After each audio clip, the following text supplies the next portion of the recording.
Dear students, आज हम future continuous tense पढ़ेंगे। इस टेंस के अंतर्गत इसकी पहचान, इसके सेंटेंस स्ट्रक्चर और कुछ हिंदी वाक्यों को इंग्लिश सेंटेंस में ट्रांसलेट करना सीखेंगे। डियर स्टूडेंट्स, सबसे पहले इसकी हम पहचान देखें। फ्यूचर कंटिन्यूस टेंस की पहचान हिंदी वाक्यों के अंत में रहा होगा या रही होगी या रहे होंगे, ये शब्द आए तो वह वाक्य फ्यूचर कंटिन्यूस टेंस का होता है। इसके अंतर्गत हम ऐसे एक्शन शामिल करते हैं जो कि भविष्य में जारी रहेंगे, यानी for an action which going on in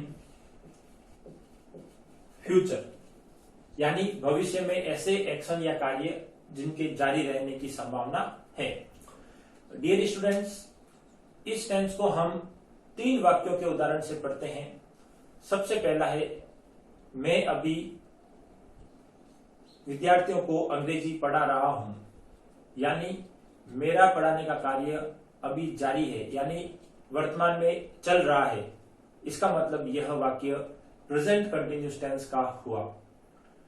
मैं तब विद्यार्थियों को अंग्रेजी पढ़ा रहा था, यानी मेरा कार्य पढ़ाने का तब यानी पिछले समय में भी जारी था, यानी पास्ट में जारी रहा। इस स्थिति में वह वाक्य पास्ट कंटिन्यूस टेंस का है।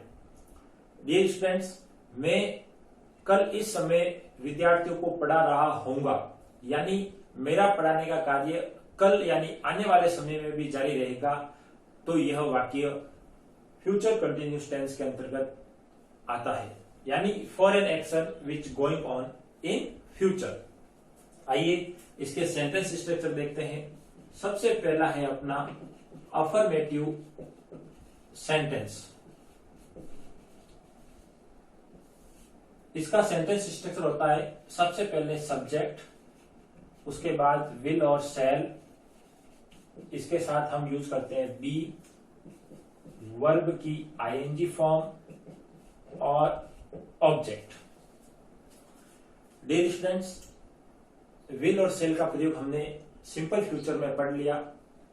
आई और बी के साथ सेल का प्रयोग करते हैं और इनको छोड़कर बाकी अन्य सब्जेक्ट के साथ हम विल का प्रयोग करते हैं। डियर स्टूडेंट्स, इसका एक सेंटेंस ट्रांसलेट करना सीख जाएं। मैं कल इस समय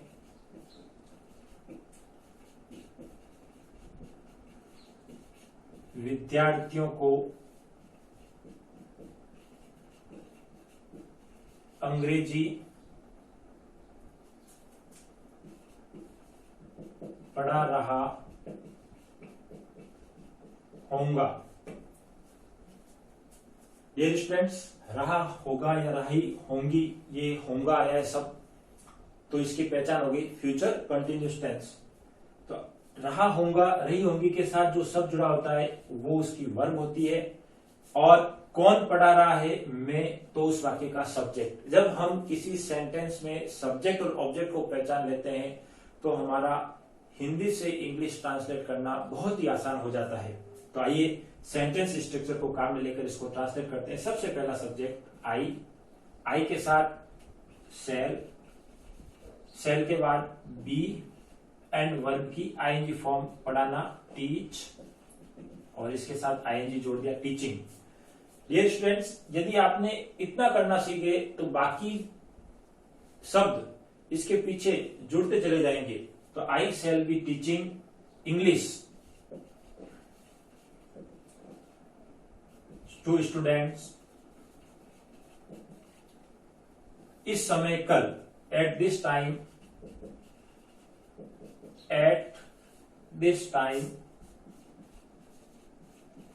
टुमारो, यानी मेरा अंग्रेजी पढ़ाने का कार्य कल इस समय जारी रहेगा।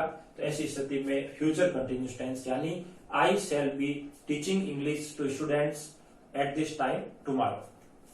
आइए अगला हम सेंटेंस स्ट्रक्चर सीखते हैं नेगेटिव सेंटेंस।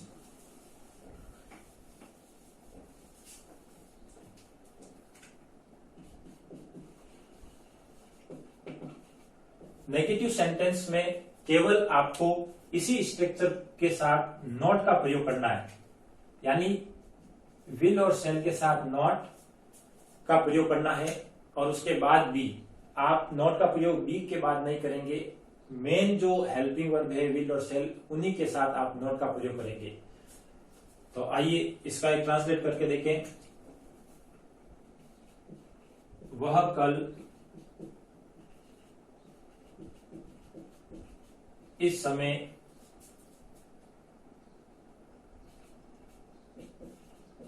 मेरा कार्य नहीं कर रहा होगा। नेगेटिव सेंटेंस है नहीं, तो ही के साथ will not be doing my work at this time tomorrow. Clear? तो ये नेगेटिव सेंटेंस हो गया। अगला हमारा स्ट्रक्चर है इंट्रोगेटिव सेंटेंस।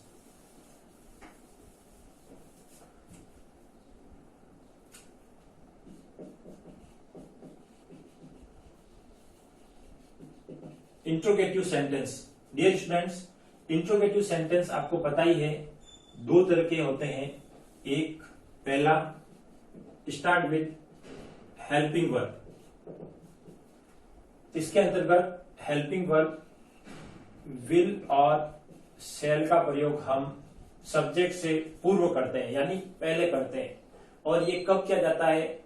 जब हिंदी का वाक्य क्या से शुरू हो, और ऐसे वाक्य के बाद में क्वेश्चन मार्क का प्रयोग करते हैं। एक हिंदी ट्रांसलेट करके देख लें। क्या तुम अगले महीने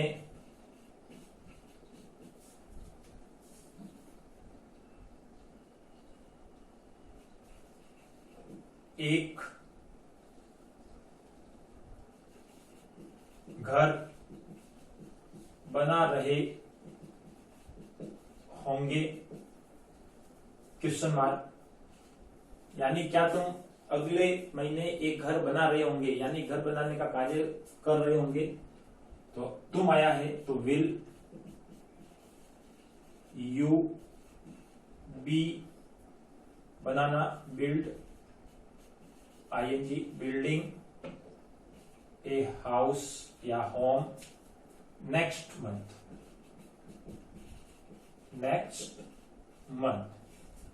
इसका आंसर हमेशा यस या नो में आता है। आपने सीख लिया होगा, कोई भी सेंटेंस जो हेल्पिंग वर्ब से शुरू हो, इसका आंसर यस या नो में। Will you be building a house next month, तो यस, और यदि नहीं है तो नो। डियर स्टूडेंट्स, अगला अपना सेंटेंस स्ट्रक्चर है इंट्रोगेटिव का ही दूसरा प्रकार का, स्टार्ट विथ WH वर्ड्स। तो केवल इसी स्ट्रक्चर के पहले आपको वो WH वर्ड शब्द लगाना है और आपका सेंटेंस स्ट्रक्चर बन जाएगा। ये सेंटेंस स्ट्रक्चर हम कब काम में लेते हैं? जब हिंदी वाक्यों के बीच में क्या, कब, क्यों, कैसे जैसे शब्द आए, तो उनसे संबंधित WH वर्ड हम सेंटेंस के सबसे पहले यूज करते हैं। जैसे हम कल इस समय क्या कर रहे होंगे? यानी ये पूछ रहा है कि कल हम इस समय क्या कर रहे होंगे, यानी कल इस समय उनका क्या कार्य चल रहा होगा। तो वाक्य के बीच में क्या आया है? तो सबसे पहले WH वर्ड क्या को हम बोलते हैं व्हाट शैल वी डूइंग इस समय at this time tomorrow? Question mark. Dear students, इस प्रकार हमारा इंट्रोगेटिव सेंटेंस भी हो गया। अब अगला है इंट्रोगेटिव नेगेटिव। तो इंट्रोगेटिव नेगेटिव भी अफर्मेटिव से नेगेटिव बनाने की तरह है, यानी इंट्रोगेटिव सेंटेंस में हेल्पिंग वर्ब के साथ या सब्जेक्ट के बाद आप नॉट जोड़ दें तो आपका वाक्य इंट्रोगेटिव नेगेटिव हो जाता है। डियर स्टूडेंट्स, आइए इस टेंस से संबंधित हम कुछ वाक्य करें।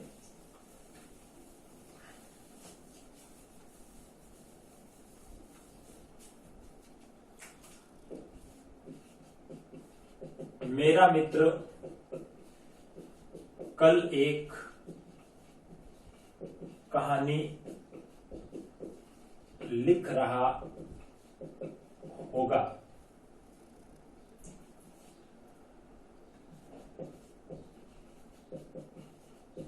विद्यार्थी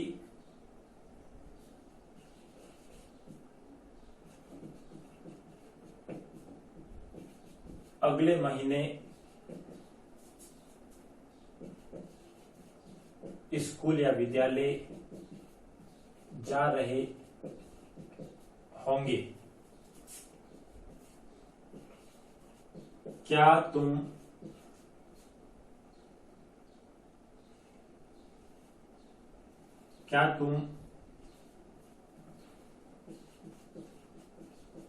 अगले वर्ष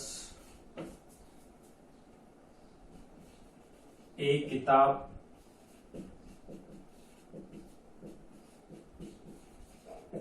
लिख रहे होंगे?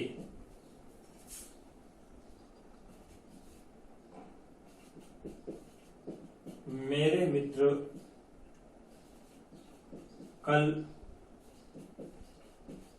नहीं खेल रहे होंगे। डियर स्टूडेंट्स, ये आपके सामने कुछ 4 सेंटेंस है, हम इनको एक एक करके ट्रांसलेट करते हैं।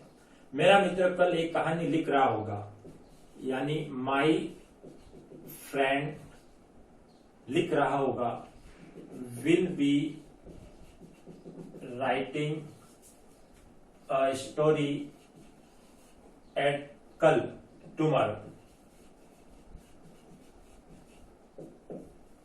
माई friend will be writing a story tomorrow. विद्यार्थी अगले महीने स्कूल जा रहे होंगे।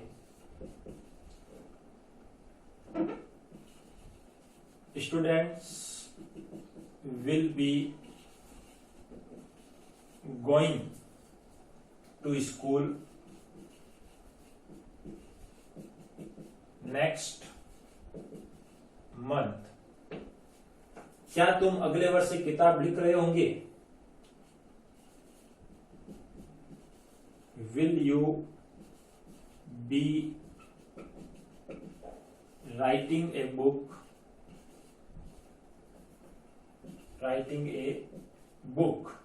next year? और लास्ट में question mark.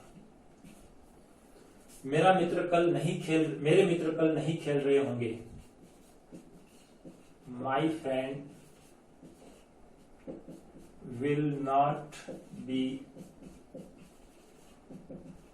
Playing tomorrow. Dear students, इस प्रकार आप बहुत सारे सेंटेंस हिंदी से इंग्लिश ट्रांसलेट करना सीख जाएंगे। डियर स्टूडेंट्स, यदि आपको ये वीडियो पसंद आए तो इस वीडियो को लाइक कीजिएगा। अब तक आपने यदि चैनल को सब्सक्राइब नहीं किया है तो इस चैनल को सब्सक्राइब करें और बेल बटन पर प्रेस करें ताकि आपको नए वीडियो के नोटिफिकेशन तुरंत प्राप्त हो। डियर स्टूडेंट्स, अगला हमारा जो टेंस होगा वो फ्यूचर परफेक्ट होगा। उसकी क्या पहचान होगी वो हम अगले वीडियो में देखेंगे। Thank you.